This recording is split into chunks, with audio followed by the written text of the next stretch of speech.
ও আমারে বলছিল, আমাকে যখন রিমান্ডে নিয়েছে প্রশাসন নিয়ে, হাতির ঝিলে রাত 12:30টার দিকে 1টার দিকে নিয়ে আমার পুরা উলঙ্গ করে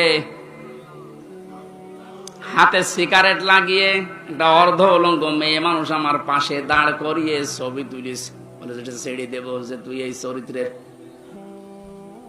বলছে হুজুর ওই সময় আমি চোখের পানি ফেলে কেঁদেছিলাম। আর এক এসআই কে জিজ্ঞাসা করলাম যে ভাই আপনারা যা করছেন আমার সাথে, এটা কি হারুন স্যার জানে? জানে না মানে উনি তো করাচ্ছে, যেহেতু উনি মুসলিম। এই জন্য ছোট হুজুর দোয়া করেছে, আল্লাহ আমাকে যেভাবে সব উলঙ্গ করে ওরা দেখেছে, জাতিকেও দেখাবে বলে ওরা জানিয়ে গেল যে জাতিরে দেখাবো, তুমি অন্তত আর যাই করো হারুনকে ছেড়েও না। আল্লাহ এই জন্য ছাড়ে নাই, ওরে দুনিয়ায় আল্লাহ দেখায়নি।